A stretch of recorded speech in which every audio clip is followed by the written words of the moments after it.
आज मैं आपको छोटे से शहर की कहानी सुनाने जा रही हूँ, जो कि आजकल सभी के घरों में होता रहता है। रानी एक बहुत ही चंचल लड़की थी। वो हर किसी की बातों पर बहुत जल्दी भरोसा कर लिया करती थी। एक दिन की बात है, मीना की पड़ोसन आशा आती है और मीना से बातें करने लगती है। तभी रानी चाय लेकर आती है। मम्मी जी, आंटी जी, मैं आप दोनों के लिए चाय लेकर आई हूँ। अगर आपको कुछ खाना है तो बता दीजिए, मैं अभी बना कर ले आती हूँ। अरे, इसमें पूछने वाली कौन सी बात है? अगर मेरी बहू होती तो वह 56 तरह के खाना बना कर दे देती, और एक तुम हो जो खाने के लिए पूछ रही है। अरे तो क्या हो गया? इतनी छोटी सी बात के लिए तुम मेरी बहू को ताना दे रही हो। मेरी बहू तो तुम्हारी पसंद का खाना बनाने के लिए पूछ रही है।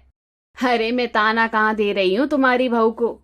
वो तेरी ही बहू है जो हर काम पूछ कर करती है। इससे अच्छा तो एक छोटा सा बच्चा होता है, उन्हें तो एक बार बताना होता है और वो समझ जाते हैं। और एक तुम्हारी बहू को घर आए इतना समय हो गया है। आंटी जी सॉरी, आप मुझे माफ कर दीजिए, आगे से मैं ध्यान रखूंगी। बहू इतना बोलकर रसोई में चली जाती है। रानी को आशा की बात बहुत ज्यादा बुरी लगती है और वे रसोई घर में जाकर रोने लगती है। तभी उसकी सास रसोई में आती है और अपनी बहू को रोते देखकर बोलती है, अरे बहू क्या हुआ? तुम रो क्यों रही हो? तुम तो चाय नाश्ता बनाने आई थी, तो तुम रोने क्यों लग गई? तुम तो इतनी समझदार हो, फिर भी तुम रोने लगी। मेरी प्यारी बहू, पहले तुम रोना बंद करो। माँ जी, मेरी गलती क्या थी जो आशा आंटी मुझे इतनी बातें सुना रही थी?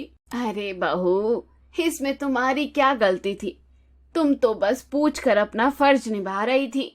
मैं जानती हूँ मम्मी जी, इसमें सारी गलती मेरी है। आप तो मेरा दिल रखने के लिए सब बातें बोल रही हो। मैंने गलती की है, इसलिए आशा आंटी बोली। आप मुझे माफ कर दीजिए, मेरी वजह से आपको अपना सर नीचा करना पड़ा। अरे बहू क्या हुआ? गलती तो सभी से होती रहती है, कोई बात नहीं। इतनी छोटी सी बात में तू अपना दिल मत बैठा। माँ जी। बहू तुम तो मूर्ख लग रही हो। इतनी छोटी सी बात को दिल में बैठाकर नहीं रखना चाहिए। अभी तुम्हारी उम्र ही क्या हुई है, पूरी जिंदगी बाकी है। अगर तुम लोगों की बातों को दिल पर लगा के बैठोगी तो तुम्हारा पूरा परिवार बिखर जाएगा। माँ जी, इसमें अब मैं क्या करूँ? छोटी छोटी बात जो मेरे दिल पर लग ही जाती है। अरे बहू, पहले तुम रोना बंद करो और बाहर जल्दी से नाश्ता लेकर आओ, ठीक है? मीना अपनी बहू रानी को समझा तो देती है, लेकिन रानी खुद को नहीं बदलती है। कुछ समय ऐसे ही बीत जाता है। तभी मीना की ननद किरण आती है और बोलती है, कैसी हो दीदी? सब ठीक है। अरे क्या दीदी, मैं इतने दिनों बाद यहाँ आई हूँ और आप सिर्फ बातें करी जा रही हो। आराम करने के लिए नहीं कहोगी क्या? तुम क्या ही बोल रही हो, ये घर भी तो तुम्हारा ही है। तुम कमरे में जाकर आराम कर लो, मैं तब तक तुम्हारे लिए बहू को बोलकर खाना बनवा देती हूँ। इस तरह से किरण कमरे में आराम करने चली जाती है।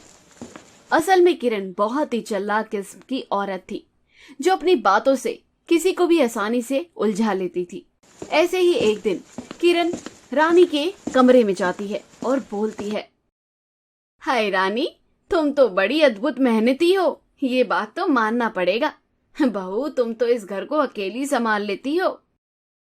हाँ बुआ जी, बस माँ जी का प्यार और आशीर्वाद है। अगर हमसे कोई गलती हो जाती है तो वे मुझे कुछ नहीं कहती। माँ जी तो मुझे अपनी बेटी की तरह मानती है। हाँ वो बात तो है, काश मेरी भी बहू तुम्हारी जैसी होती तो कितनी अच्छी होती। क्यों बुआ जी, आप ऐसी बात क्यों कर रही हैं? क्या आपकी बहू आपका ख्याल नहीं रखती है? अरे कहाँ बहू, मेरी बहू तो मेरी एक बात भी नहीं सुनती है। मेरा तो नसीब ही खराब है, मेरी बहू तो मुझसे ही काम करवाती है। अरे बुआ जी, अगर ऐसा है तो आप अपने बेटे को क्यों नहीं बोलती कि वे अपनी पत्नी को समझाएं? मैं तो अपने बेटे से बात करने के लिए दिन भर 20 बार सोचती हूँ, वह तो मेरी एक नहीं सुनता। अपनी बीवी का गुलाम जो निकला। ओहो, ये तो आपके साथ बहुत गलत हो रहा है बुआ जी। अगर आप कहे तो मैं आपके बेटे और बहू से बात करके देखूं। अरे ना ना बहू, अगर तुम गलती से भी मेरे बेटे और बहू को बोल दोगी ना तो मुझे घर से निकाल देंगे। मुझे खाने पीने पर भी रोकते टोकते रहते हैं। मेरे पास तो कोई ढंग की साड़ी भी नहीं है, ना ही मेरे पास पैसे रहते हैं। मुझे नहीं पता था बुआ जी कि आप इतनी परेशान रहती हो। अगर मेरी जरूरत हो तो मुझे आप बताइएगा, हमसे जितना हो सकेगा उतने हम आपकी मदद जरूर करेंगे। बहू, अब तो मेरी सहायता कोई नहीं कर रहा है। अगर मैं पैसा किसी से उधार लूं तो मैं वापस नहीं कर सकती हूँ, क्योंकि मेरी हालत बहुत खराब है। मैं जिससे उधार लेती हूँ फिर मैं तो उसके सामने जाने से डरती हूँ, कहीं वे अपना उधार पैसा ना मांगने लग जाए। अरे बुआ जी, अगर आपके बहू और बेटा आपके साथ नहीं तो क्या हुआ, लेकिन मैं आपकी बहू रानी आपके साथ हूँ। कितने पैसे चाहिए आपको, बोलिए। अरे नहीं बहू, मैं तो तुमसे थोड़ी ही मदद ले सकती हूँ। अगर तुम्हारी सास को पता चला तो वे खामखा तुम्हें बोलेगी। मेरे नसीब में दुख ही लिखा है, तो मैं क्या करूँ। भले ही बुआ जी मैं आपकी सगी बहू नहीं हूँ, लेकिन मैं आपकी मदद जरूर करूंगी। मैं अपनी सास को मालूम नहीं होने दूंगी। बोलिए, आपको कितने पैसे चाहिए। ठीक है बहू, अगर तुम इतना बोल रही हो तो मुझे तुम 10,000 रुपए दे दो। बस इतनी छोटी सी बात है बुआ जी, रुकिए, मैं अभी आपको पैसे दे रही हूँ, ठीक है। यह बात बोलकर रानी कमरे में जाकर वो पैसा लाकर किरण को दे देती है। तभी उसकी सास मीना देख लेती है और बोलने लगती है, अरे मूर्ख बहू, सब तुम्हें ऐसे ही मूर्ख बनाते रहेंगे। अगर तुम सभी की बातों में आ जाओगी, मेरा तो सब धन लुट ही जाएगा। रानी बहू को ये समझाना चाहती थी कि हर जगह मूर्ख बनना सही नहीं होता है। ऐसे ही कुछ दिन के बाद मीना, किरण, रानी एक साथ होती है। तब मीना किरण को कहती है, अरे किरण, तेरी बहू तो सच में बहुत अच्छी है। उस दिन तुम्हारी जन्मदिन पर उसने कितनी अच्छी शानदार पार्टी रखी थी। सच में तुम दोनों को देखकर तो मुझे ऐसा लगा कि तुम दोनों सास बहू नहीं बल्कि माँ बेटी हो। अरे ये दीदी क्या बोल रही हो आप, मेरी बहू और मेरे लिए पार्टी रखे, ऐसा तो हो ही नहीं सकता। अरे तुम तो बहुत ही गद्दार औरत हो। तुम्हारे लिए बहू ने इतनी अच्छी पार्टी रखी थी और तुम्हें याद भी नहीं है। तेरी बहू को बुलाऊं क्या, वही याद दिलाएगी तुझे। अरे मेरी बहू को क्यों बुला रही हो तुम, उसे घर पर ही रहने दो। होगी पार्टी जब वो नई नवेली दुल्हन रही होगी। अब तो वह बिल्कुल बदल गई है दीदी। क्या पार्टी बुआ जी, आप तो बोल रही थी कि मेरी बहू मेरा ख्याल ही नहीं रखती। आप तो इतना सारा शिकायत कर रही थी अपनी बहू की। ओहो बहू, मैं ये बोल रही थी क्या।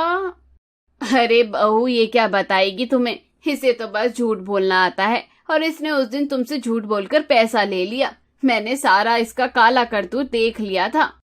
अरे क्या दीदी, आपको मेरे घर के बारे में सब कुछ पता है। माफ कीजिएगा माँ जी, उस दिन मैं बुआ जी की बातों पर आ गई थी। अरे मेरी प्यारी बहुरिया, मैं ननद को क्या बोलूं, वो तो वैसे ही बहुत चालाक है। और तेरी मूर्खता का क्या करूं, तुम ही बताओ। माँ जी, आप कहना क्या चाहती है, मुझे कुछ समझ नहीं आ रहा है, आप साफ साफ बताइए। मैं यही बोलना चाहती हूँ कि तुम बहुत भोली भाली हो। आज के जमाने में भोले भाले इंसान को बेवकूफ कहा जाता है। लोग तुम्हारी मासूमियत का फायदा उठा रहे हैं। हाँ जी माँ जी, आप बिल्कुल सही कह रही हैं, मैं ही उस दिन गलत थी। रानी को अपनी सास की बात समझ में आ जाती है कि मदद उसी की करो जो मदद के लायक हो, नहीं तो आजकल के जमाने में भोला वाला इंसान को मूर्ख बनाने से लोग पीछे नहीं हटते हैं।